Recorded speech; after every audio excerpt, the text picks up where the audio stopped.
Alright, so I'm going to do a video, short video, about kind of something that I saw on Twitter recently. The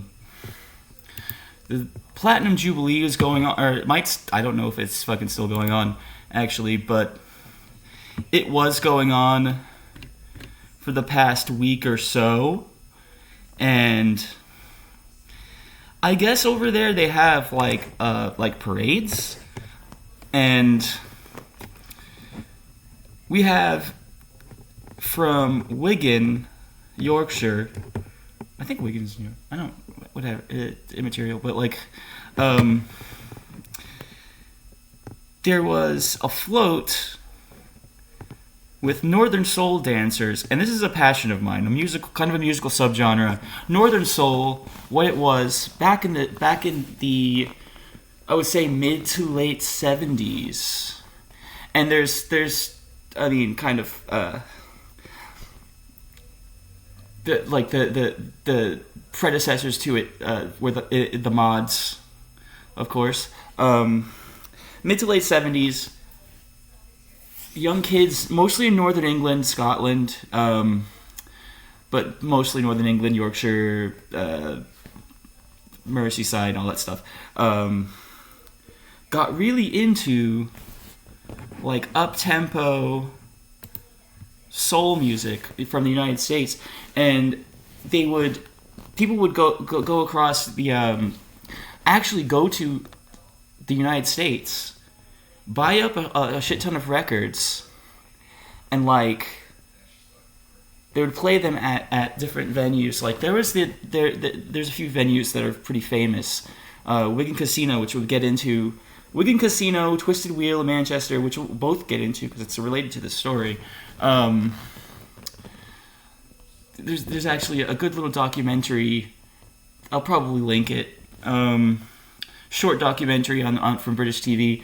It gives you a little rundown of it, and very, very well shot cinematography. So basically, these kids would go in. There's no alcohol. There's some amphetamines that they bring in, popping Yellow Jackets and stuff. This helps them dance. I mean, obviously all night. They're locked into this venue, and they're just dancing. It's the most amazing dancing too. Like it's the coolest style, Northern Soul dancing, and they all have like these flared pants. Like guys with midriff shirts going on. It's the coolest shit ever. Like they spread talc on the dance floor so they kind of can do their spins, and it's very, very, very cool. Like just the essence of cool. Like and it's just this lively up-tempo soul, 60s soul music. No one and it was very underappreciated stuff in the States. So by that time, I think it was more of disco in the States. It was the popular thing, but in Northern England, it was all about mid 60s soul music, up-tempo soul music, and anyway, that's a little background on Northern Soul. But okay, for in the Jubilee, they had the little dance float for. I'm trying to bring it up. For the Northern the Wigan Casino and all this stuff, and it has a little mini dance floor. They got all the old soul kids, now old soul old people, doing their thing.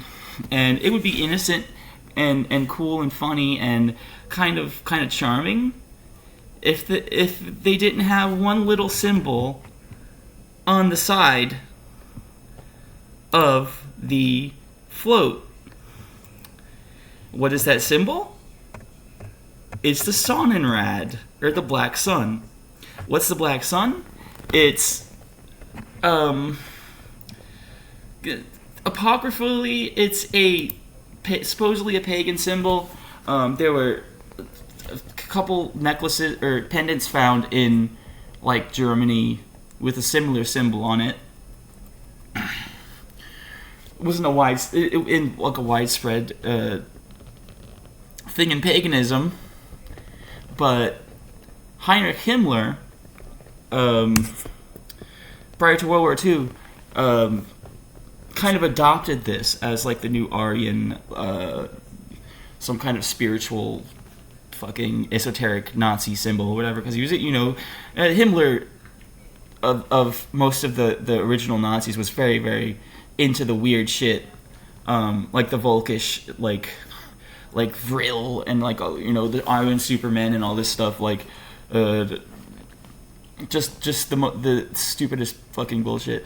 Anyways, there was a castle, Wavelsburg, where they had a huge like circular room, and there was a massive Sonnenrad, and it was this particular design that became used in Nazi iconography ever since. And it like mostly the esoteric kind of like Savitri Devi, Miguel Serrano, like those kind of wackos. Recently with the like what are those guys called? They're like internet weirdos with a skull. Atomwaffen and those types have used it. Ukraine with Azov, and you saw like every other picture early in the war with Russia. It would be a guy with a morale patch with a Sonnenrad or like an SS, like a Totenkopf or something like that. And we had this little float in Wigan with this symbol. Why the fuck is it there? Like, come on. And I've heard explanations like, oh, they're becoming more racist. But I mean, yeah, like old white British people are racist as fuck, sure. But are they getting into esoteric Nazism? I don't think so. It's pretty fucking weird. But like, and I've heard it. I attributed it, and I heard this explanation, and I think I'm going with this, is that someone Googled Northern Soul symbol or something like that, and no, it was something with the Twisted Wheel. Twisted Wheel was one of the venues. It was in Manchester. It was a famous venue. Someone looked up Twisted Wheel, and somehow in the Google search results there was a Sonnenrad in there, and they used it for some fucking reason. Other than they had 8 million fucking results of the actual symbol, but they chose to use the Nazi one. So I don't know. Maybe it's depressing to me that it's just depressing and stupid. Like, that they would make 2 of these fucking things and put them on there. And it's like, and supposedly there's a statement. I'm going to find the statement and read it.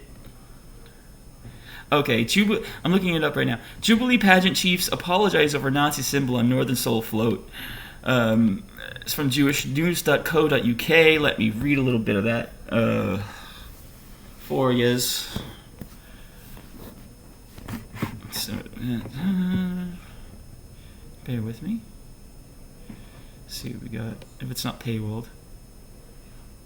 Okay. The organizers of the Platinum Jubilee pageant have apologized after one floated a Nazi symbol on display during. It's just tragicomic, man. Like, and it hurts my heart because I love this subculture in British culture. I mean, say what you want about the Brits or the English. They have a thing for youth subcultures, and they always have top-notch fashion, top-notch music. Like the skinhead movement, not boneheads, of course. fuck a Nazi, but I mean, the original skinheads were not Nazi. They listened to Jamaican music, and most skinheads today are not Nazis, and they kick the shit out of boneheads, which is what we call the white power Nazis. See. The Platinum Jubilee pageant company has apologized for any offense to simple-minded of a cause. The spokesman said, "This is a genuine mistake, and we apologize for the offense caused. The act intended to represent the Twisted Wheel Club." I was right. Associated with Northern Soul music from 60s and 70s, and the symbol was unfortunately mislabeled on search engines. Come on. If you're gonna do something with Northern Soul, or anything, if you're gonna be a social media or like a media person, you gotta know your shit. Like, and especially if you're gonna do like something with Northern Soul, you should know something about Northern Soul, and not do like just lazy Googling bullshit. Like, I mean, god damn, that's so stupid. This is an error with no malicious intent. Anyone who has seen the pageant will know it's all about inclusivity, tolerance, and unity, and the symbol does not correlate with anything it stands for. And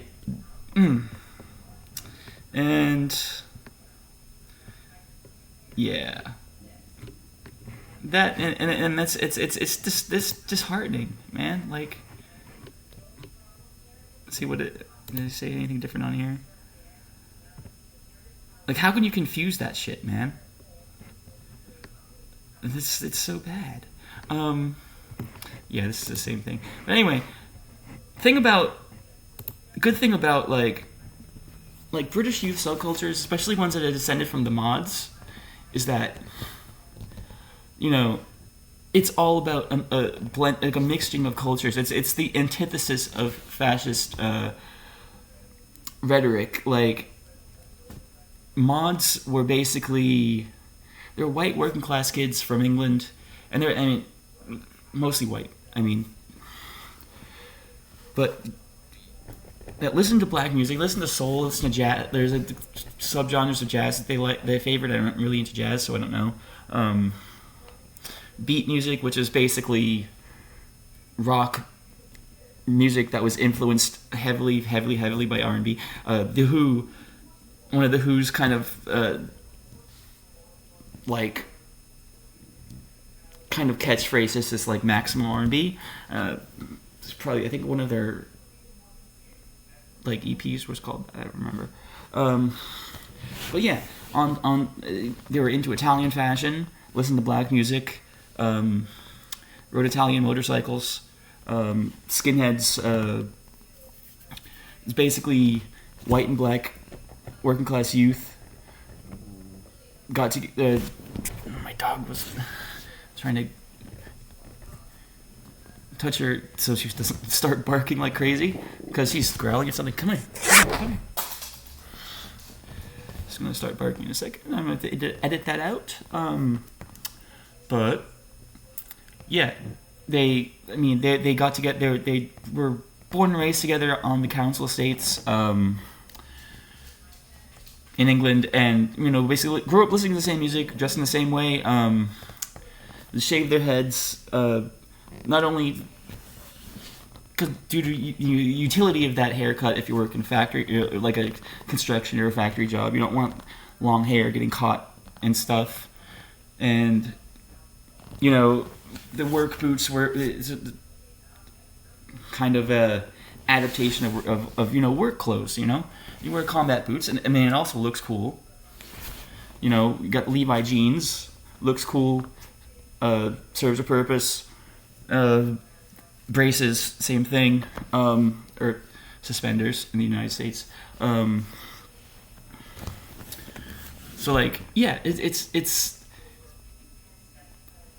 It's working class multicultural music, and it's anti-Nazi by its very existence. And that's the fucked up thing about how the National Front in the 80s co-opted skinhead culture into, got all these angry, drifting, aimless people, mostly white men,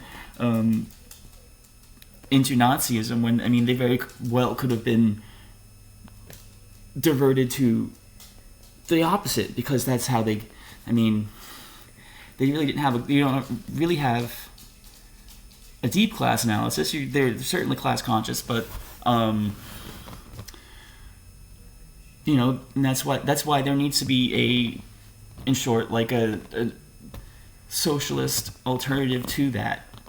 You know, the left. I mean, they kind of tried, not that hard in the UK.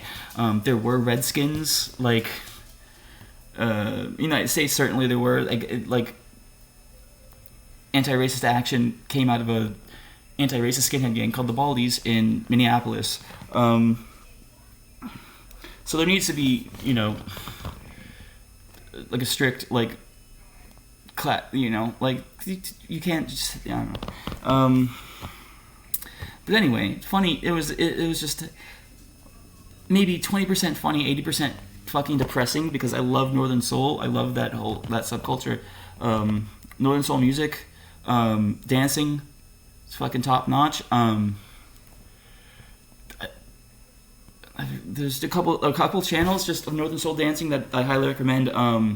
Araniva, ARANIVAH. She's on Instagram. She's on, I think, YouTube. She does all kinds of dancing. She does like skinhead dancing. She does Northern Soul, cumbia,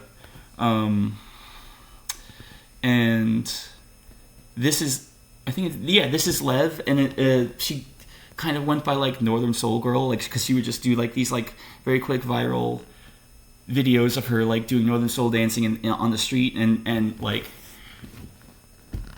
it's just very, very good, like just very good dancing. But yeah, look at those, and if you see shit like that, like call it out. This time seems to be an accident. But I mean, don't let that shit slide. Like, keep Nazis out of your scenes, you know? Like, fuck that shit. Skinheads, punks, soul people. I don't know if there's that many Northern Soul people other than the original people that have just aged on with it and stuff. But yeah, I think that's about it. Like and subscribe, like and subscribe or whatever if you want to. I'm gonna start making a lot more videos like this. Instead of like my whole thing was just basically doing like live streams of me playing video games. But I think this is a much better, more focused thing. This was kind of an off the cuff. I wanted to do a video about this anyway, just to have my thoughts on it. But I'm probably going to do like more focused, written down beforehand type shit. So I'm going to get a light because I'm dark. It's dark as hell in this room, but like I'm going to get a ring light sooner or later. But yeah, check it out. Listen to some Northern Soul. The original Tainted Love by Gloria Jones is a good place to start. Do I Love You? Indeed I Do by Frank. Goddamn. Frank. Look it up. Just Do I Love You? Indeed I Do. Look it up. I forgot the guy's last name. But, yeah. Alright, see you later.